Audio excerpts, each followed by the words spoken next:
queridos, nós vamos estudar continuamente outros dois temas que serão descritos nesta noite, serão explicados.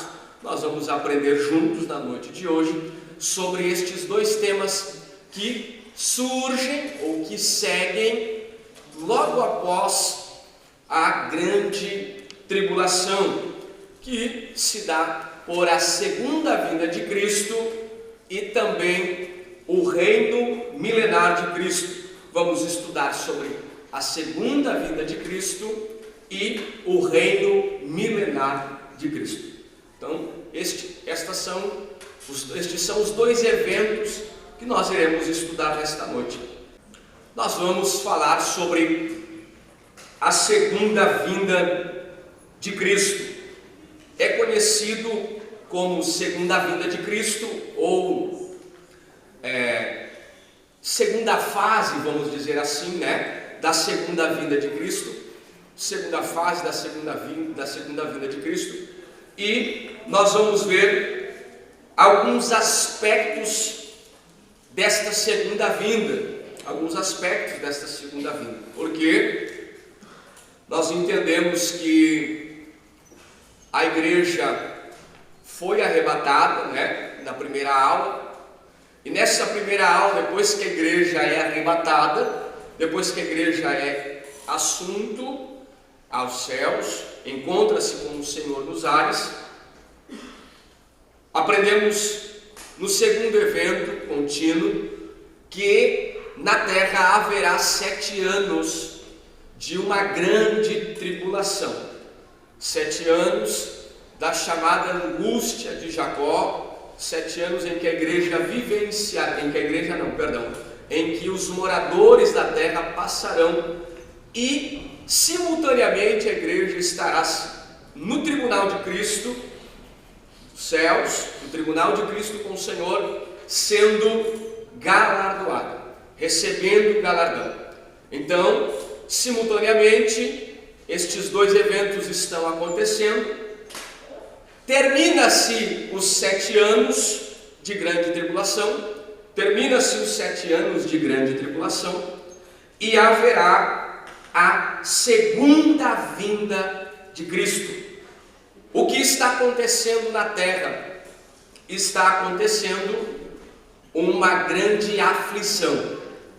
A terra está aflita, e nós vamos ver isto porque o Senhor chega neste momento em que a aflição está no seu término, está terminando a aflição da terra. Ele vem isso, e eu quero que você acompanhe comigo neste momento como se dará, e nós vamos ver alguns aspectos primeiro sobre a segunda vinda. Como virá? Se na primeira vinda ele veio como um servo sofredor, na segunda vinda ele virá com poder e grande glória. Na primeira vinda ele veio como um servo sofredor, mas na segunda vinda ele virá com poder e grande glória. Podemos datar esta segunda vinda ou chamar de a vinda de glória, e nós vamos ler com os irmãos Mateus 24:30, alguns aspectos da segunda vinda. Então aparecerá no céu o sinal do Filho do Homem, e todas as tribos da terra se lamentarão e verão o Filho do Homem vindo sobre as nuvens do céu com poder e grande glória. Esta vinda, sim, será visivelmente. Outro aspecto da segunda vinda, será uma vinda visível. Apocalipse capítulo de número 1, versículo de número 7, ou seja, todo olho verá, toda a terra contemplará esta segunda vinda de Cristo. Olha o que João vai falar na sua escatologia acerca da segunda vinda. Eis que vem com as nuvens, e todo olho verá, até mesmo os até mesmo os que o transpassaram, e todas as tribos da terra se lamentarão sobre ele. Sim, amém. Meus irmãos, por que as tribos se lamentarão, como nós vimos, nestes dois aspectos da vinda de Cristo? Não se lamentarão as tribos que seguem ou que estão sendo oprimidas, mas se lamentarão as que foram causadoras daquela opressão. Lembrando a todos os irmãos que este será alguns dos aspectos. Outro aspecto da vinda ou da segunda vinda: o Senhor voltará com os santos, ou seja, nesta segunda vinda, o Senhor virá com a igreja. Colossenses, capítulo 3, versículo 4. O Senhor voltará com a igreja. Colossenses, capítulo 3, versículo 4. Paulo falando nesta escatologia, na escatologia paulina, também sobre este aspecto da vinda. Quando Cristo, que é a nossa vida, se manifestar, então também vós, a igreja, vos manifestareis com ele em glória. Judas, versículo 14, também vai falar sobre este aspecto da igreja vindo com ele em glória. E destes profetizou também Enoque, o sétimo depois de Adão, dizendo: eis que é vindo o Senhor com milhares de seus santos. Então, dentro deste aspecto da vinda de Cristo, a igreja virá com ele. Algum outro aspecto que nós marcamos é um aspecto que acontecerá também na vinda ou na segunda fase da segunda vinda de Cristo. O Senhor destruirá o anticristo e o falso profeta e os seus exércitos. Apocalipse, capítulo 19, versículo de número 20.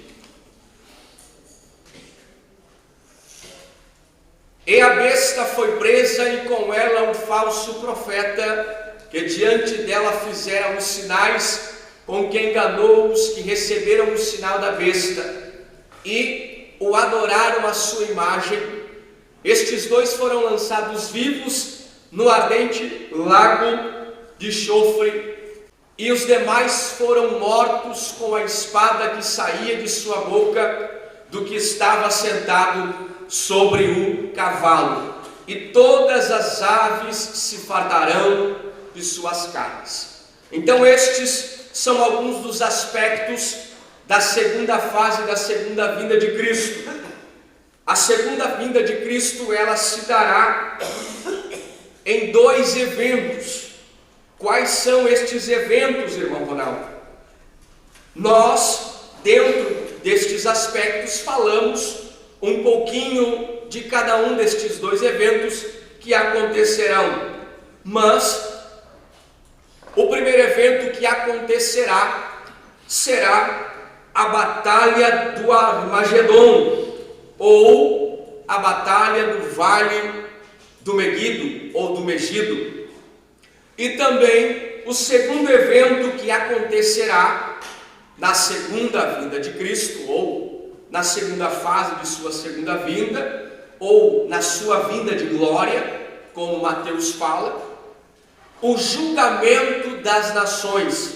Então, a segunda vinda de Cristo, ela é marcada por dois eventos.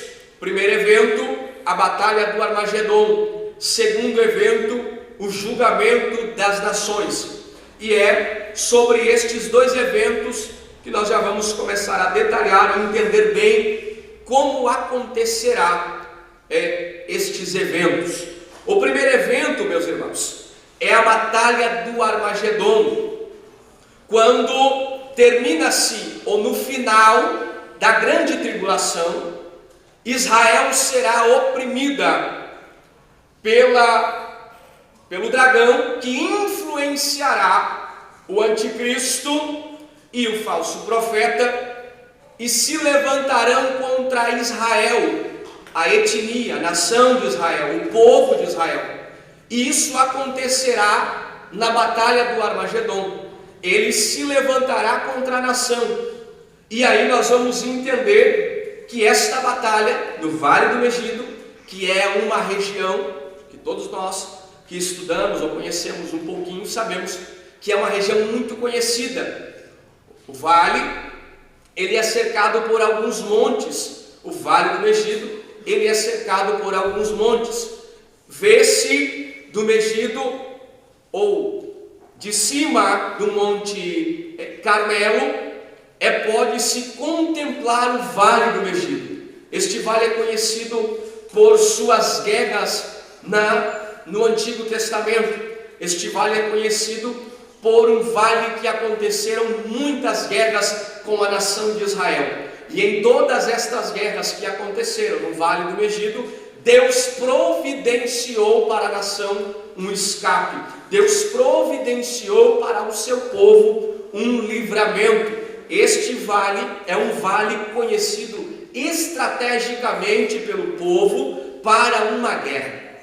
Então, não é de falso conhecimento dos irmãos, ou não é de dificuldade de compreensão de todos nós que estudamos que este vale já é por de costume, desde a antiga aliança, a intervenção de Deus pelo seu povo, a intervenção do Senhor pelo seu povo. Então, olha o que vai acontecer na batalha. Vai acontecer o seguinte: o anticristo vai querer tomar Israel, e isso está escrito lá em Zacarias capítulo 14, versículo de número 2.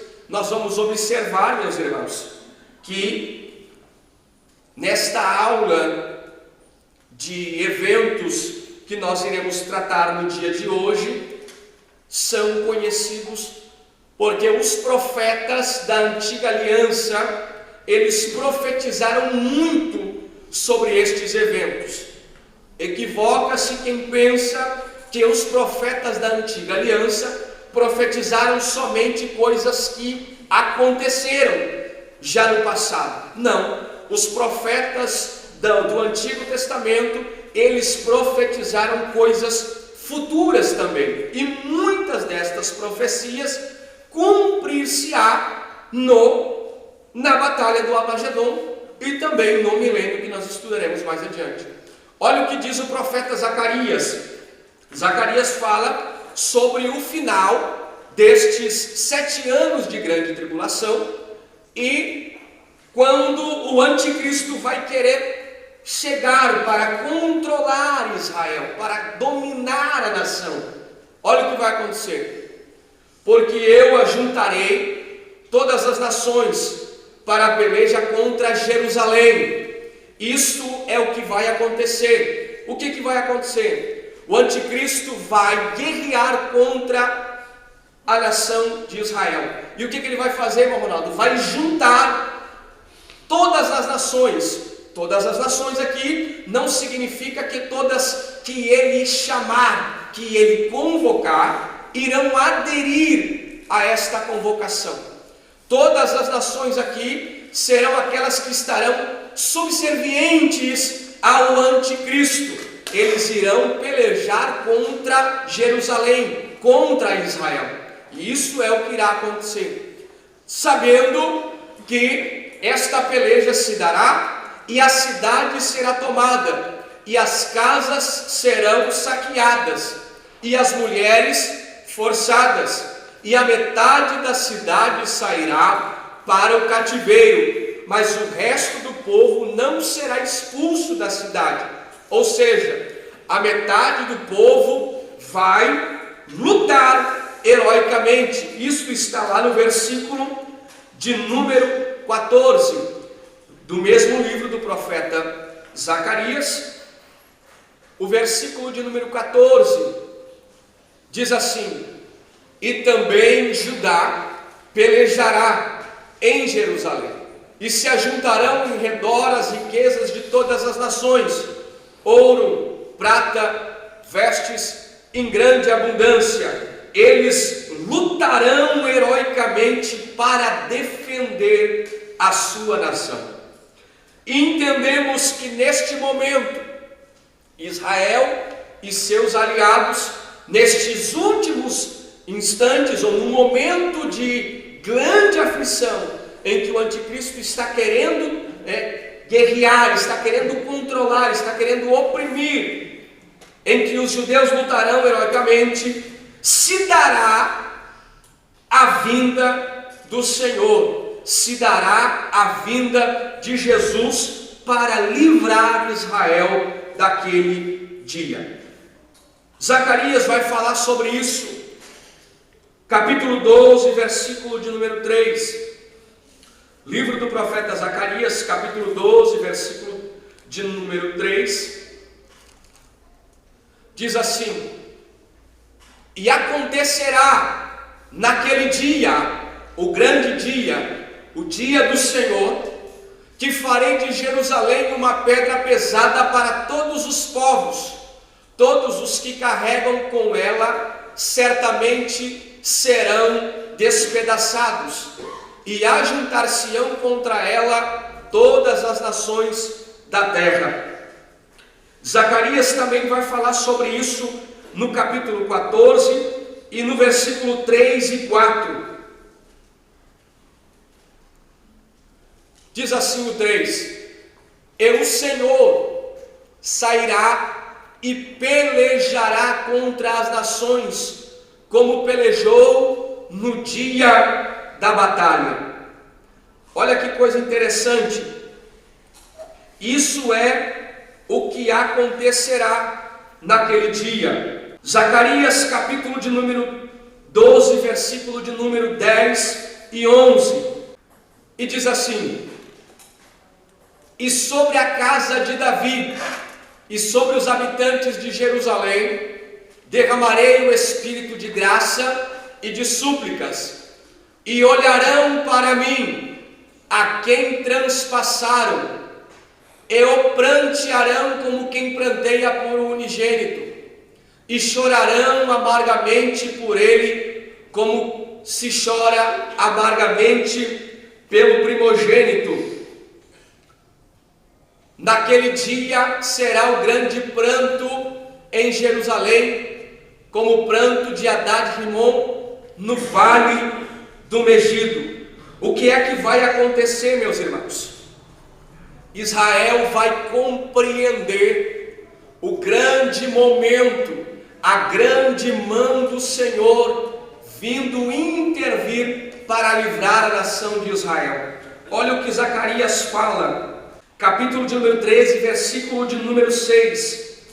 E se alguém lhe disser: que feridas são essas nas tuas mãos?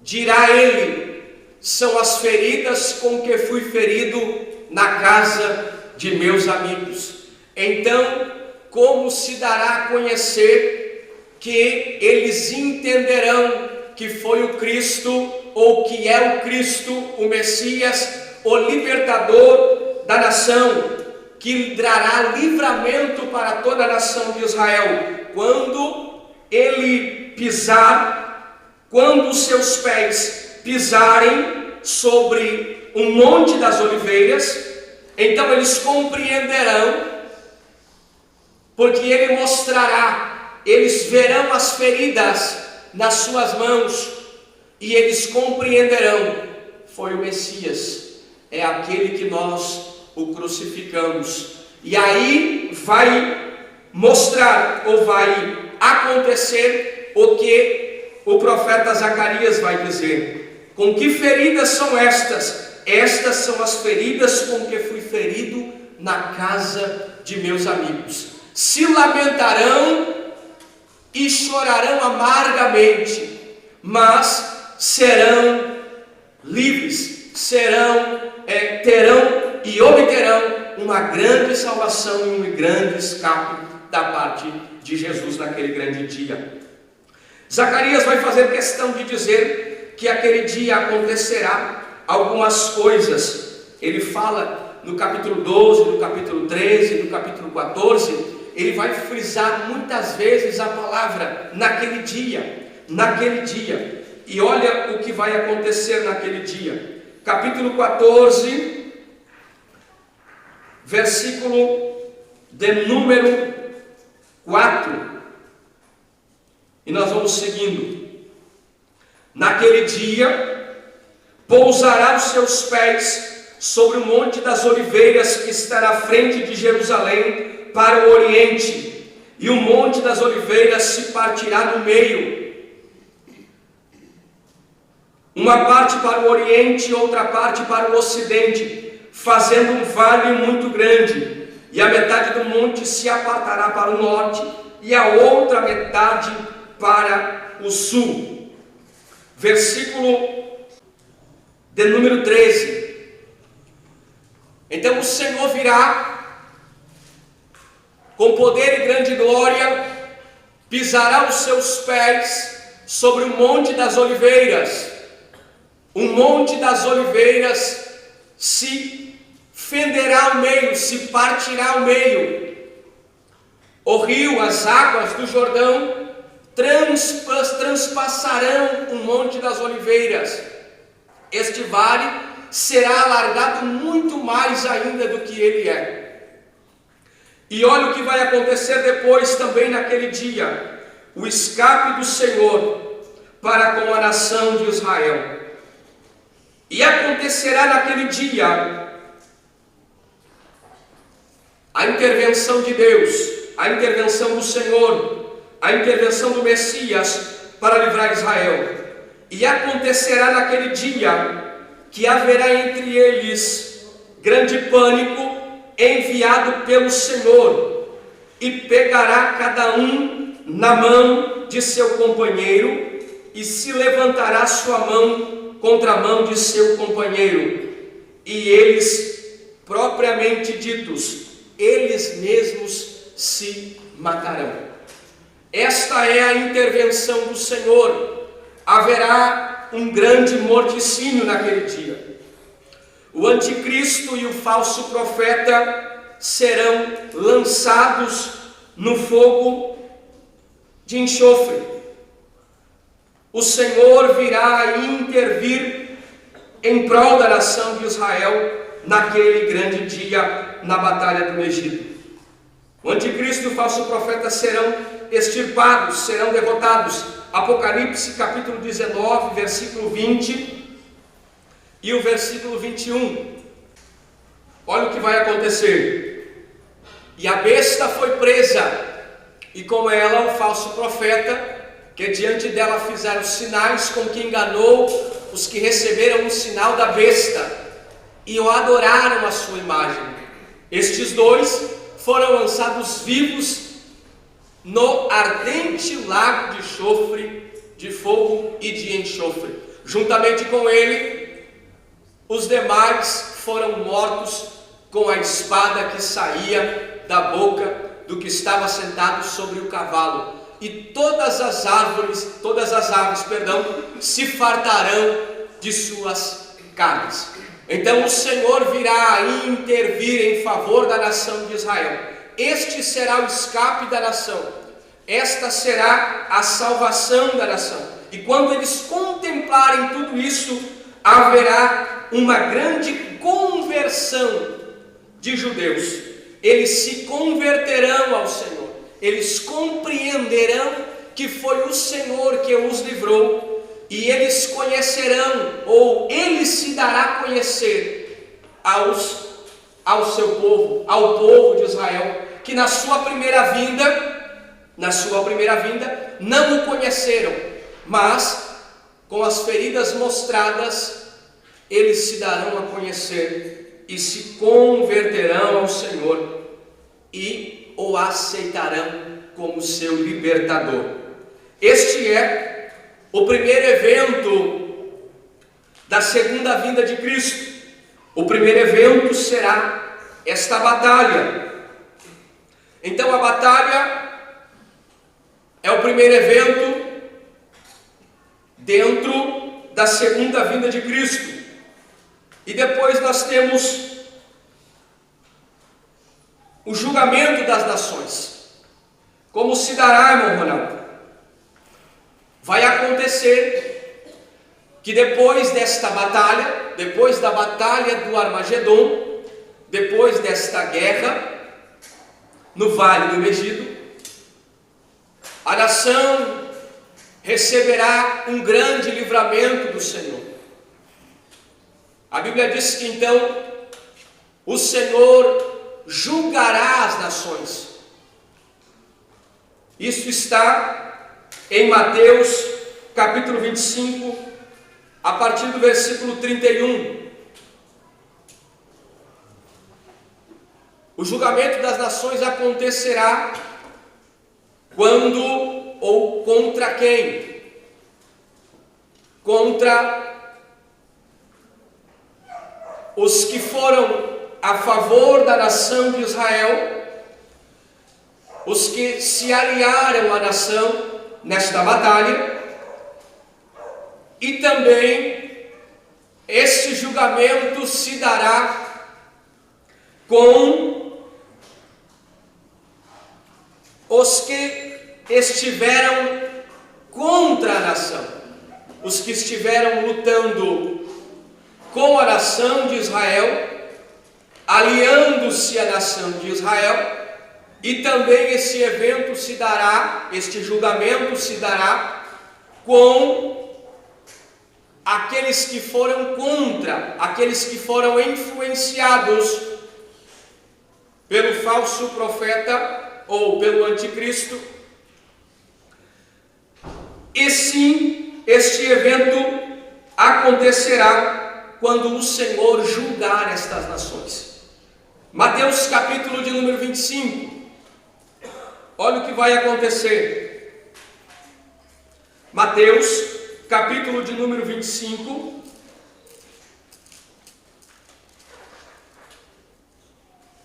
Diz assim: E quando o Filho do Homem vier em sua glória, e todos os santos anjos, e com ele, então, se assentará no trono de sua glória, e todas as nações serão reunidas diante dele, e apartará uns dos outros, como o pastor aparta dos bodes as ovelhas, e porá as ovelhas à sua direita, mas os bodes ele vai colocar à sua esquerda. Então dirá o rei aos que tiverem à sua direita. Olha que coisa interessante. Então dirá o rei aos que tiverem à sua direita, as ovelhas: Vinde, benditos de meu Pai, possuí por herança o reino que vos está preparado desde a fundação do mundo. Então, ao lado direito deste grande julgamento vão estar as ovelhas.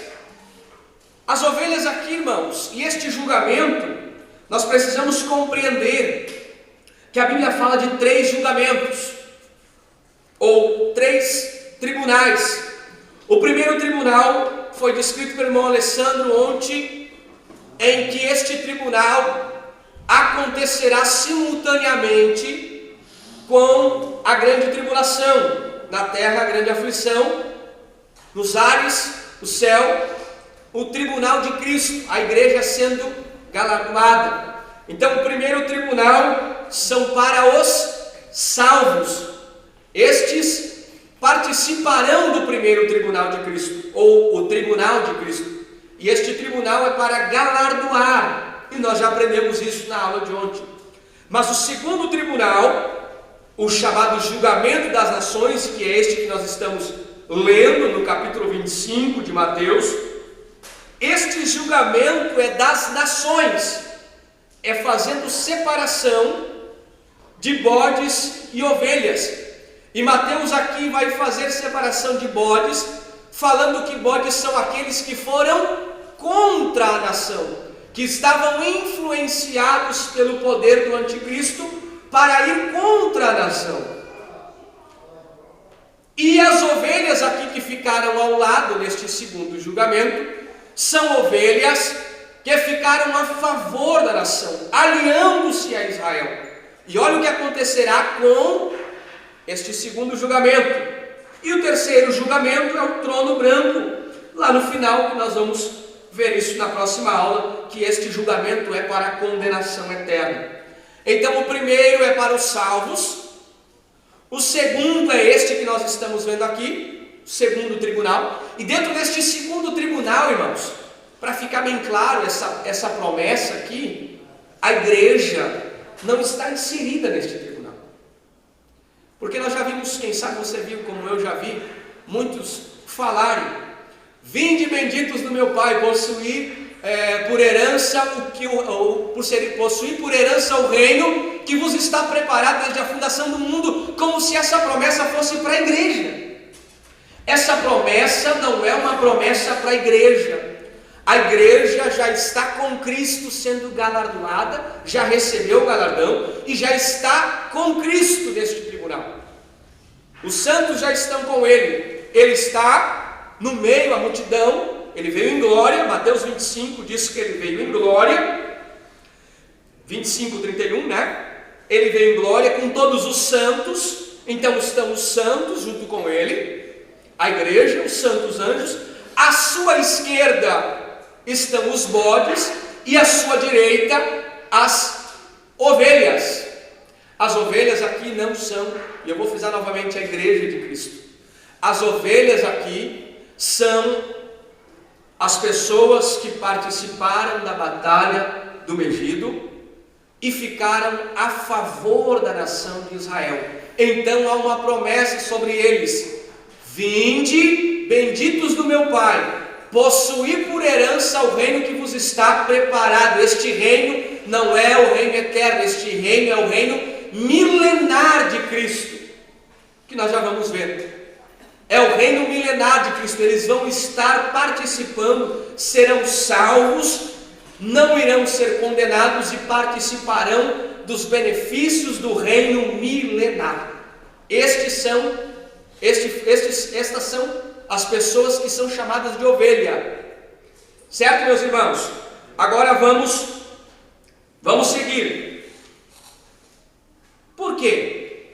Aí Mateus vai dizer assim, versículo 35: porque tive fome e deste-me de comer, tive sede e deste-me de beber, era estrangeiro e me hospedaste, estava nu e me vestistes, fiquei doente e me visitastes, estive preso e fostes ver. Então os justos lhe responderão dizendo: quando, Senhor, te vimos com fome e te damos de comer, ou quando com sede te demos de beber? E quando te vimos estrangeiro e te hospedamos, ou nu e te vestimos?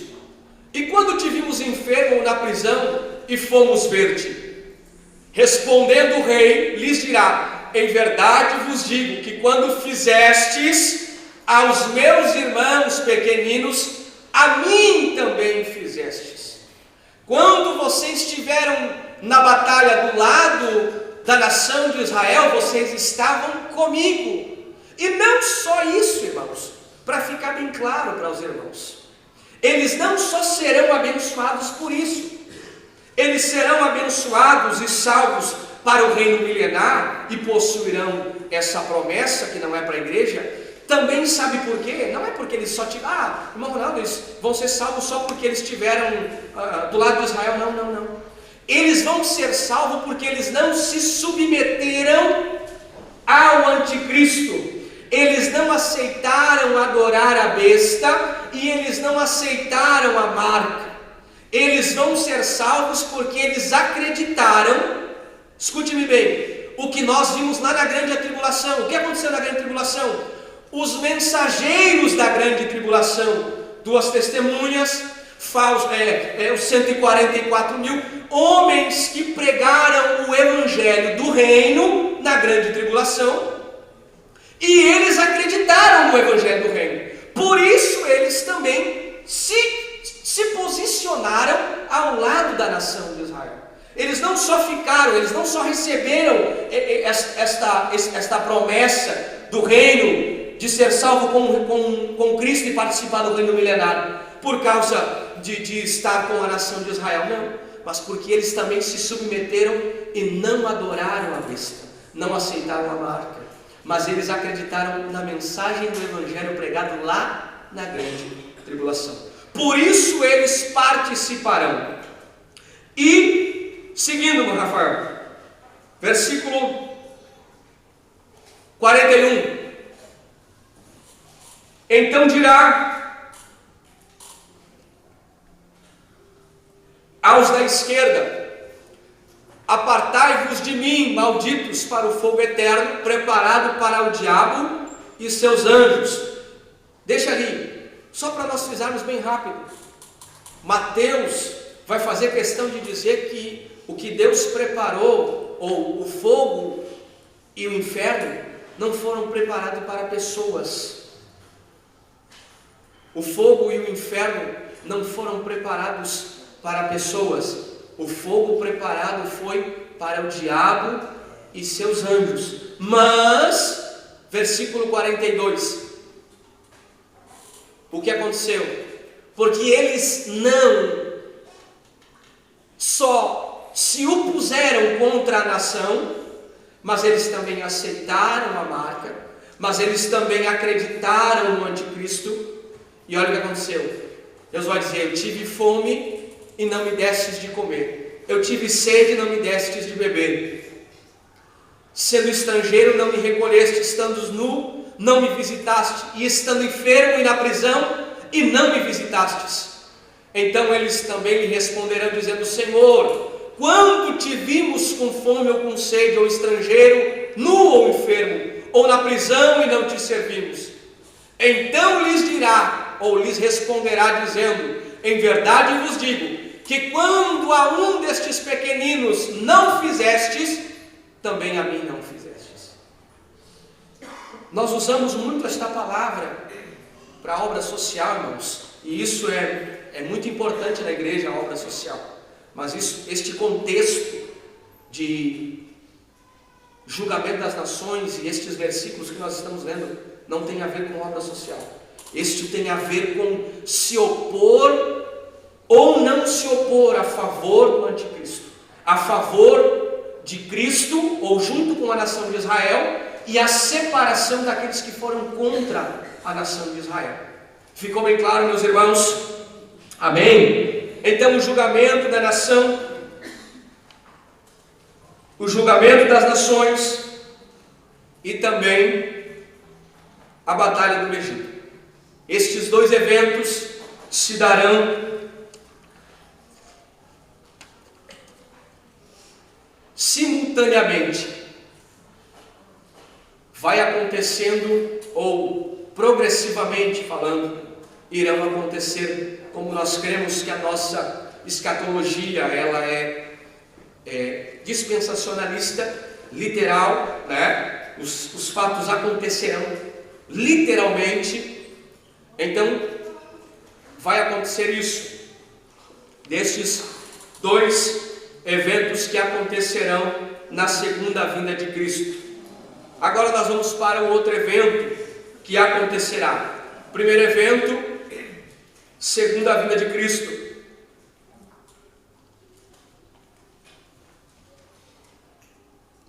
Nosso segundo evento será o reino milenar, ou o milênio literal, ou o governo de Cristo de 1000 anos. Nós entendemos que existem, dentro da história bíblica, 3 reinos. O reino celestial, este reino celestial é aonde estão os salvos agora, chamado de reino celestial. O segundo reino, que é o que nós vamos falar agora, é chamado de reino milenar.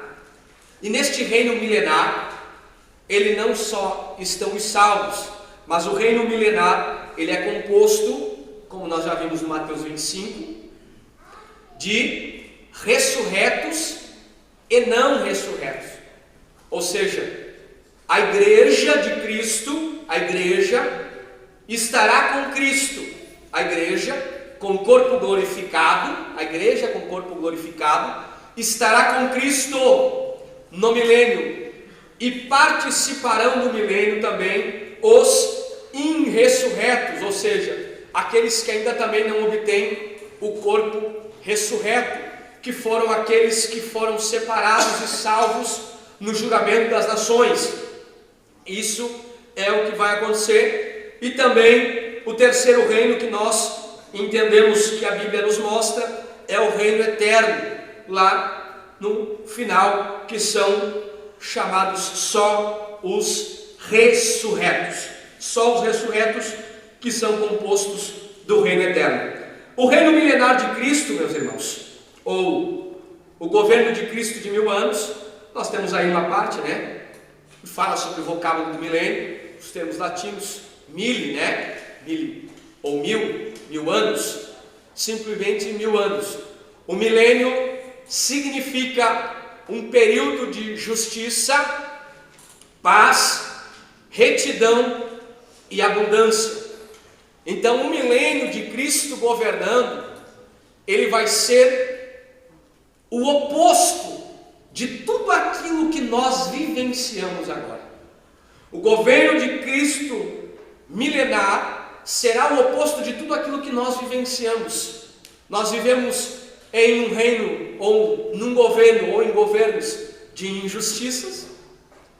Nós vivemos em um mundo em que não há paz, e também não há nada de reto no mundo em que nós vivenciamos, em governos em que nós presenciamos. Não existe de nada daquilo que haverá no governo de Cristo. No governo de Cristo haverá justiça, paz, retidão e abundância. Alguns propósitos dos milênios.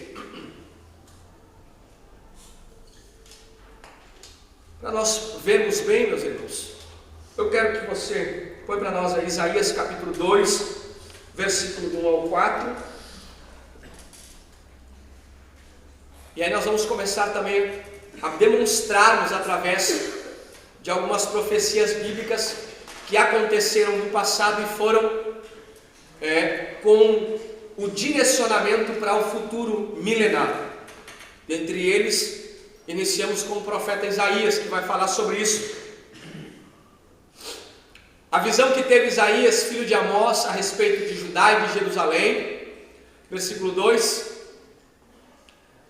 E acontecerá nos últimos dias que se firmará o monte da casa do Senhor no cume dos montes, e se exalçará por cima dos alteiros, e concorrerão a ele todas as nações.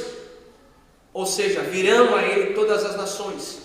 E virão muitos povos e dirão: vinde e subamos ao monte do Senhor, à casa do Deus de Jacó, para que nos ensine o que concerne aos seus caminhos, e andamos nas suas veredas, porque de Sião sairá a lei, e de Jerusalém a palavra do Senhor. E queremos também ler com os irmãos Apocalipse capítulo 20. Apocalipse capítulo 20, versículo de número 6, versículo 1 até o versículo 6. E vi descer do céu um anjo que tinha a chave do abismo e uma grande cadeia em sua mão, e ele prendeu o dragão, a antiga serpente, que é o diabo, Satanás, e o amarrou por 1000 anos, e lançou-o no abismo, e ali o encerrou, e pôs o selo sobre ele. Então este período que nós vamos dar início, meus irmãos, é um período em que Satanás será encerrado, encarcerado por 1000 anos. para que mais não engane as nações, até que os 1000 anos se acabem. E depois importa que seja solto por pouco tempo. Versículo 4. E vi tronos. Olha o que João está falando acerca do milênio. João está tendo uma visão, e a visão de João acerca deste período, acerca deste momento, ele vai dizer: e vi tronos, e assentaram-se sobre eles aqueles a quem foi dado o poder de julgar. Então, nós vamos ver mais adiante que os tronos que João viu serão dados aos apóstolos e àqueles que estarão com Cristo no governo milenar. Foi dado a eles o poder de julgar. E vi as almas daqueles que foram degolados pelo testemunho de Jesus e pela palavra de Deus, que não adoraram a besta, nem a sua imagem, nem receberam um sinal na testa, nem na mão. E viveram e reinaram com Cristo durante 1000 anos. Olha que coisa interessante. Então, João, deixa no versículo 4 bem rapidinho. Versículo 4, João está dizendo que haverá salvação daqueles que vêm da grande tribulação. Haverá salvação daqueles que vêm da grande tribulação. Isso é os mártires, que nós chamamos, que não negaram e aceitaram o evangelho do reino lá na grande tribulação, que deram a sua vida naquele período. E olha o que vai acontecer com eles. Eles não aceitaram nada do que foi imposto pela besta, pelo falso profeta, pelo anticristo, e receberam e viveram e reinaram com Cristo durante 1000 anos. Então, é isto que o milênio propôs. O milênio propõe um período de 1000 anos em que a igreja estará reinando com Cristo, e os inressurretos, ou a igreja com o corpo glorificado, e aqueles que vieram da batalha do Armagedon com o corpo anti-ressurretos, ou ainda inressurretos, como nós chamamos.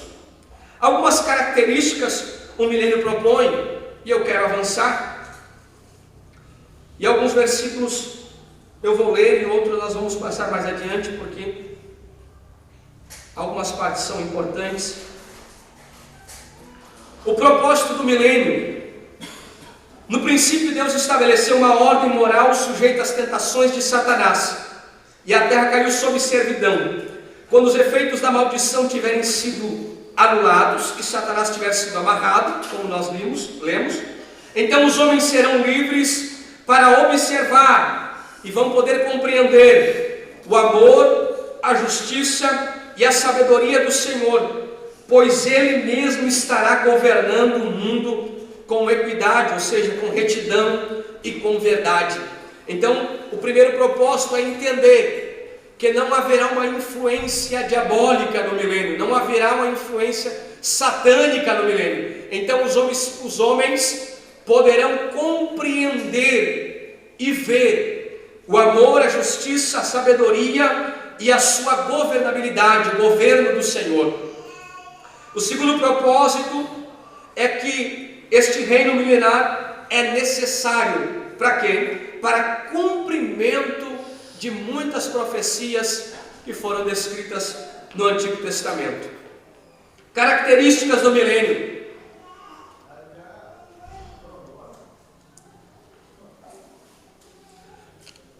Mil anos de paz, de prosperidade, um governo pessoal de Cristo na terra juntamente com a igreja.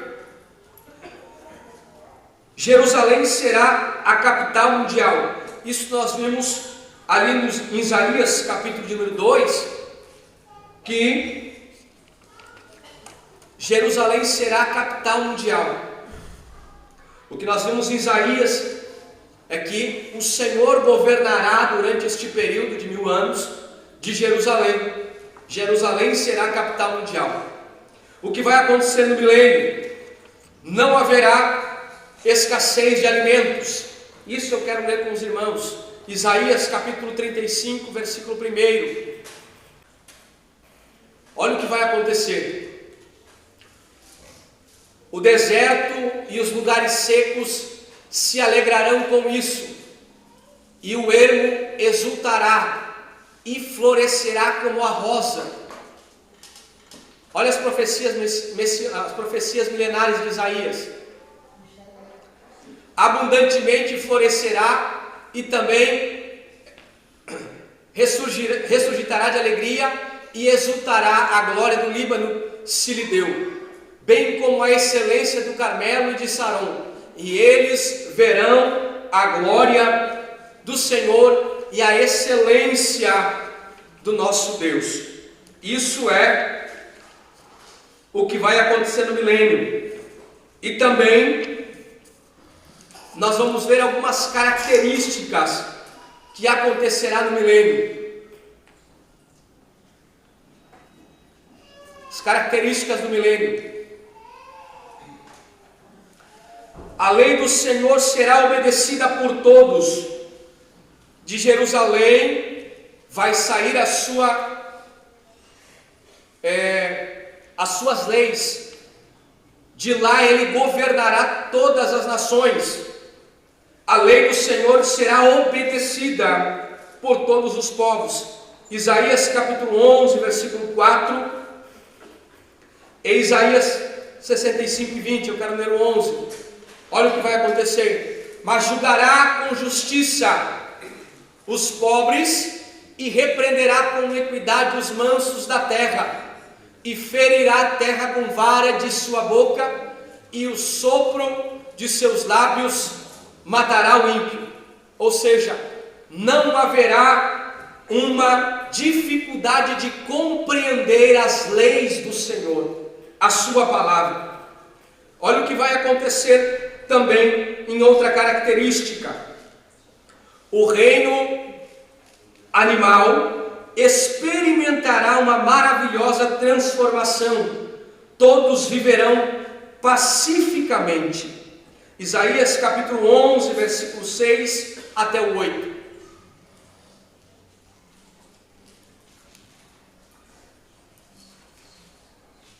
Algumas características que acontecerá no milênio. Um reino de paz, de justiça, e também um reino que o reino animal experimentará algumas transformações. E morará o lobo com o cordeiro. Olha que coisa interessante. E o leopardo com o cabrito se deitará. E o bezerro e o filho do leão e a nédia ovelha viverão juntos. E um menino pequeno o guiará. Então olha o que acontecerá dentro deste período. Até o reino milenar viverá, até o reino animal viverá em paz. Até estes que nós nos nossos dias entendemos que não conseguem ter este convívio, sofrerão essa transformação no milênio. As pessoas, em uma outra característica, também desejarão conhecer a Deus e as verdades espirituais. Isaías capítulo 11, versículo 9.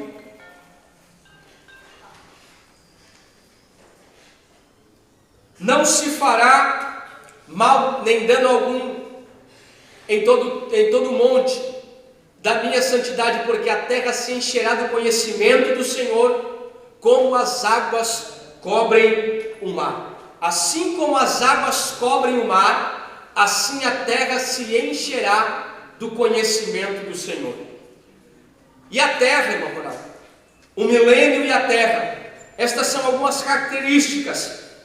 A terra também passará por algumas transformações. Haverá grande fertilidade. Os desertos desaparecerão. Olha que coisa interessante. As armas se converterão em objetos de lavoura. Eu quero ler com vocês Isaías capítulo 2, versículo 4, que nosso horário se vai e tem mais alguns outros temas para nós falarmos.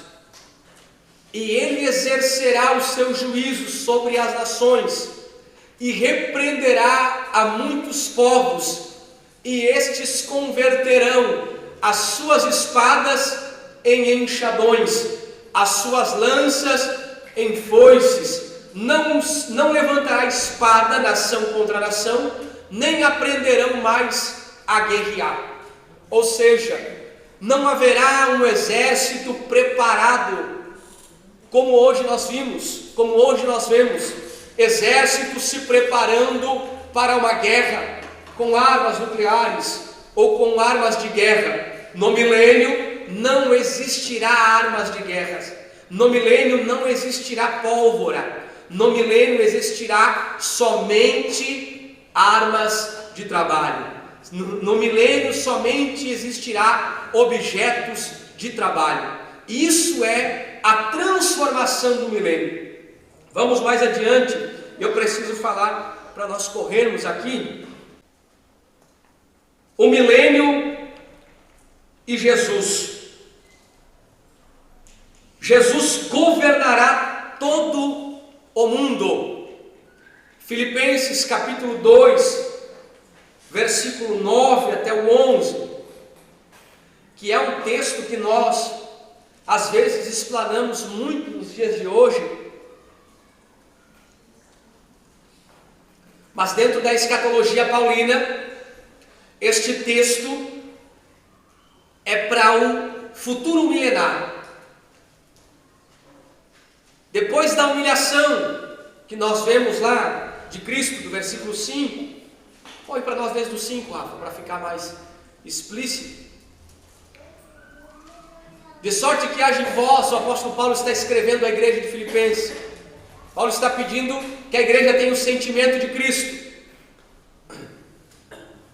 que sendo forma de Deus, não teve por usurpação ser igual a Deus, mas aniquilou-se a si mesmo e, tomando a forma de servo, fez-se semelhante aos homens, e achado na forma de homem, se humilhou a si mesmo, sendo obediente até a morte, morte de cruz. Foi o que ele cumpriu, a sua obediência, pelo que também Deus, a sua exaltação. Então, até o versículo 8, Paulo vai falar da humilhação de Cristo, mas no versículo de número 9, ele vai dizer: pelo que também Deus o exaltou soberanamente, e lhe deu nome que é sobre todo nome, para que o seu nome, ou para que o nome de Jesus, se dobre todo o joelho dos que estão nos céus, na terra e debaixo da terra, e toda língua confesse que Jesus Cristo é o Senhor, para a glória de Deus Pai. Então isso vai acontecer no milênio. Todas as atmosferas entenderão a governabilidade de Cristo. Todos os que estão no céu, a Jerusalém celeste, que nós entendemos que os cristãos terão um livre acesso com ela e a terra, se dobrarão todos os que estão na terra, e se dobrarão todos os que estão debaixo da terra, e toda língua confessará que Ele é Senhor naquele dia. Isso é para nós entendermos que os povos e os mundos compreenderão o seu governo. Ele reinará de Jerusalém e ele cumprirá o seu ministério como rei. O milênio de Israel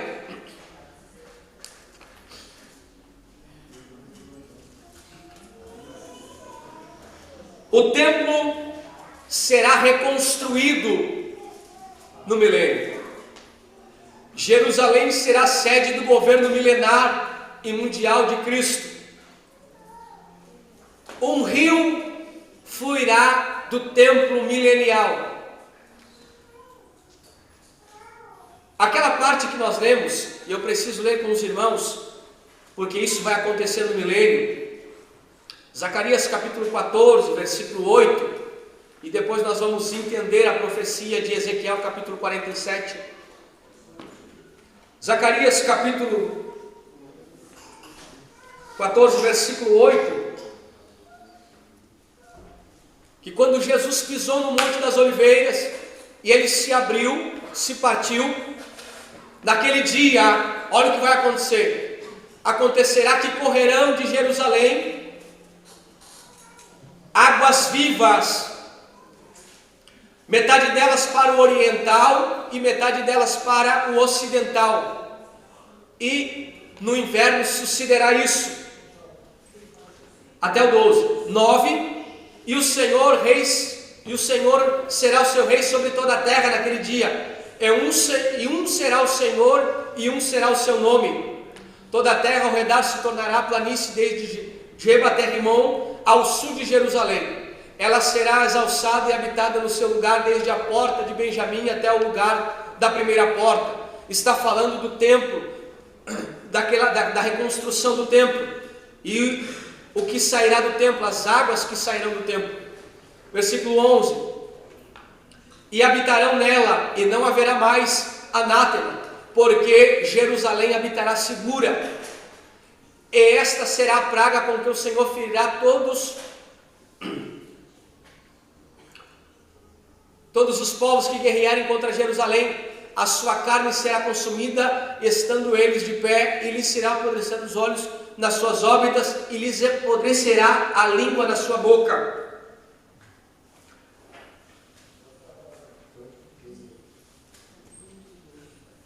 Então as águas do templo sairão, meus irmãos. Depois que as águas do templo saíram, cumprir-se-á a profecia de Ezequiel, capítulo 47.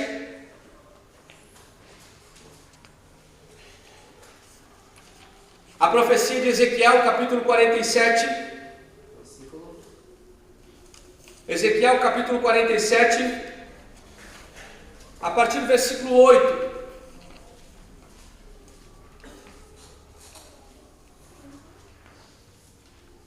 Então me disse: estas águas saem para a região oriental e descem a campina e entram no mar.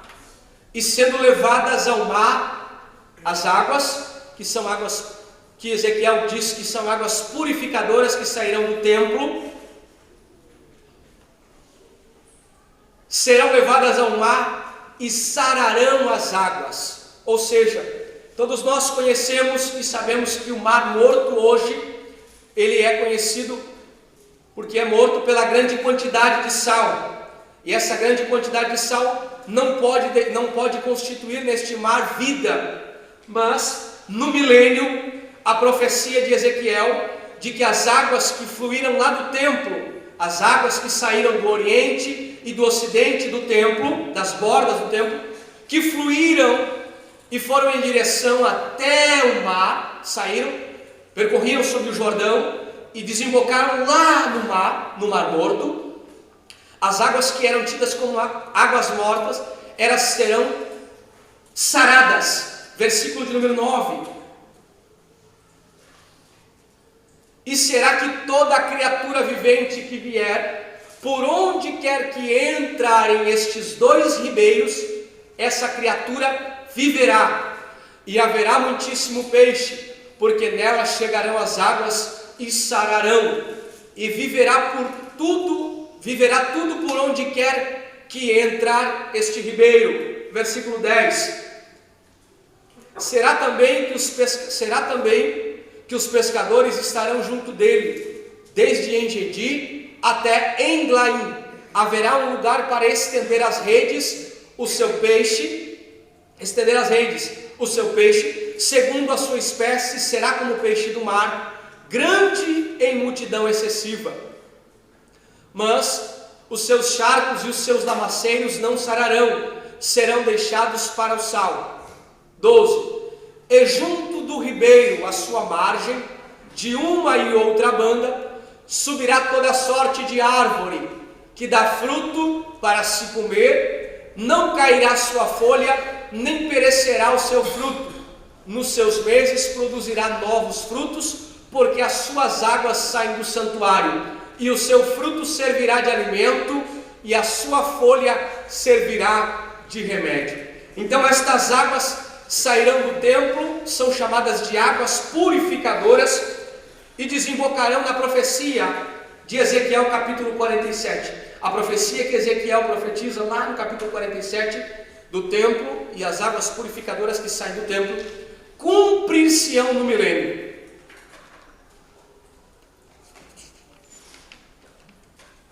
E alguns benefícios o homem terá no milênio.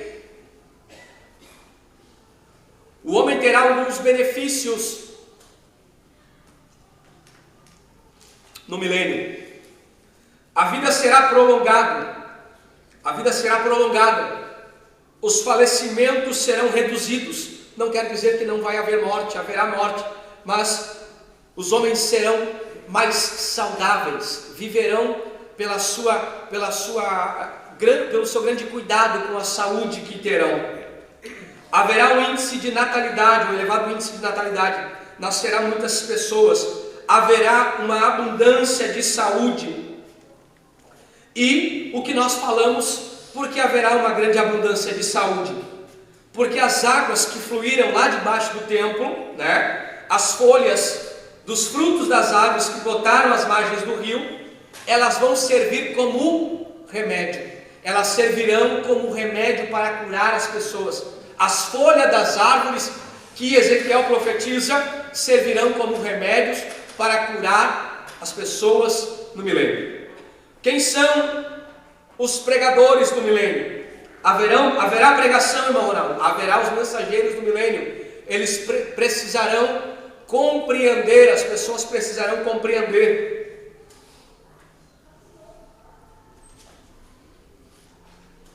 verdadeiramente o sentido da salvação.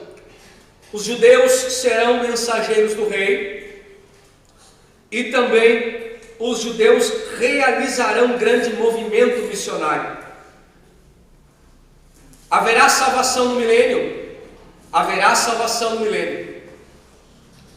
Isaías fala isso. Haverá abundância de salvação. E também Zacarias fala isso. Deus mesmo salvará o seu povo. O Espírito Santo estará sobre o milênio. O Espírito Santo estará sobre o milênio. Haverá um grande derramamento do Espírito Santo no milênio. Isso é uma profecia também que se cumprirá na sua totalidade em Joel capítulo 2, versículo 28.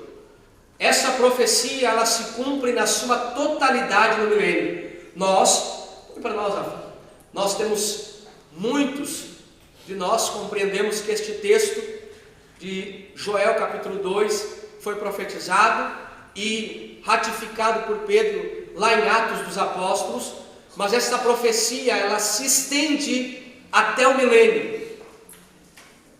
Olha o que vai acontecer. A totalidade deste derramamento haverá no milênio.